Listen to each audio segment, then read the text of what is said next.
ប្រពន្ធពីរនាក់បាចទឹកសមុទ្រកាលពីព្រេងនាយមានប្តីប្រពន្ធពីរនាក់ជាសម្លាញ់នឹងគ្នារស់នៅក្បែរខាងគ្នា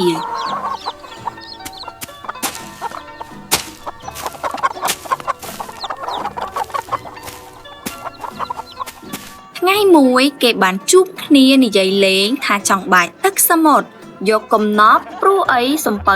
ធំជាច្រើនបានលិចក្នុងសមុទ្រនាយប់នោះផងដែរប្តីប្រពន្ធមួយគូក៏គិតគ្នាថានឹងទៅបាចទឹកសមុទ្រពិតមែន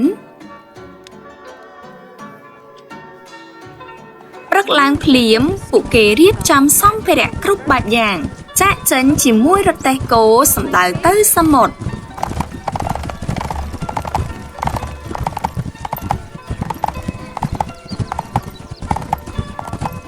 ពេលទៅដល់ពួកគេស្រស់ស្រូតទម្លាក់សម្ភារៈនិងរៀបចំចម្អិនអាហារដើម្បីបរិភោគ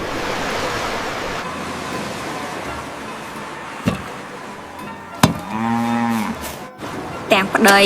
ទាំងប្រពន្ធខំស្រវេស្រវាជួយគ្នាទប់ទំនប់ដើម្បីបាចទឹកសមុទ្រ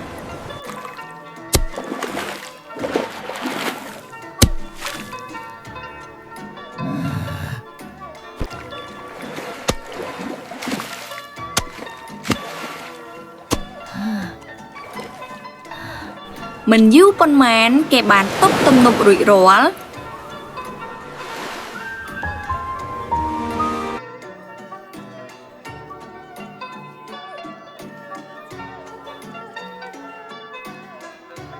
ទាំងប្តីទាំងប្រពន្ធបាចទឹកទាំងថ្ងៃទាំងយប់បាចហើយបាចទៀតរហូតផ្អើលអស់វងសត្វត្រីមកសួរនាំពួកគេ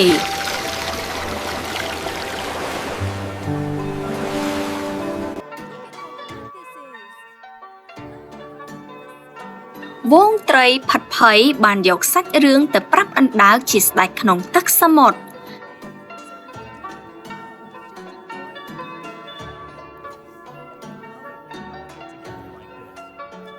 ស្ដេចអណ្ដើកក៏បញ្ជាឲ្យកងពលនាំយកគ្រឿងអលង្ការជាច្រើន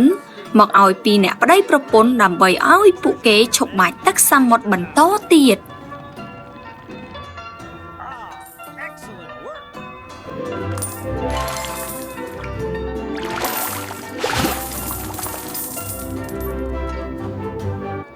ពួកគេប្រមូលយកគ្រឿងអលង្ការត្រឡប់ទៅផ្ទះវិញដោយក្តីរីករាយ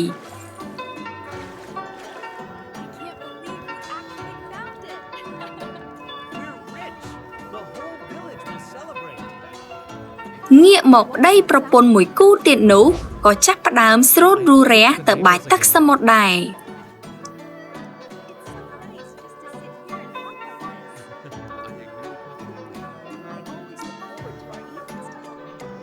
ពួកគេបោះរទេះគោយ៉ាងលឿនដោយមិនមានរៀបចំអ្វីជាធំដុំទេពេលទៅដល់ទាំងពីរអ្នកប្តីប្រពន្ធគិតតែងូតទឹករីករាយជាមួយទេសភាពពួកគេញ៉ាំអាហារហើយធ្វើការមួយម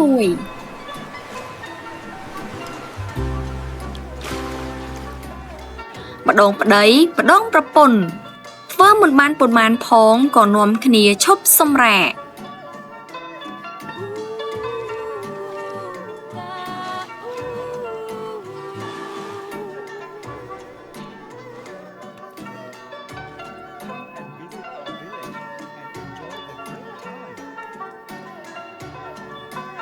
នាយប់ឡើងពួកគេគេងលក់យ៉ាងស្កប់ស្កល់បាច់ទឹកសមុទ្រមិនបានប៉ុន្មានផងពួកគេក៏ចាប់ផ្ដើមឆ្លោះគ្នាដោយមិនមានយកអ្វីច្រើនមកបរិភោគគ្មានអ្វីហូបចុកនិងមិនសហការជួយគ្នាពួកគេក៏ទាស់ទែងគ្នាលែងបន្តបាច់ទឹកសមុទ្រទៀតឡើយ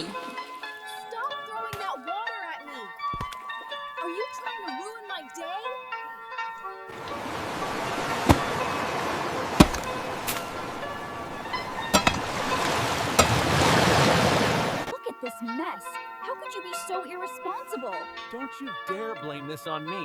You are the one who insisted. វងត្រីនំគ្នាសើចចំអកហើយទាំងពីរអ្នកប្តីប្រពន្ធត្រឡប់មកវិញទាំងក្តីអស់សង្ឃឹម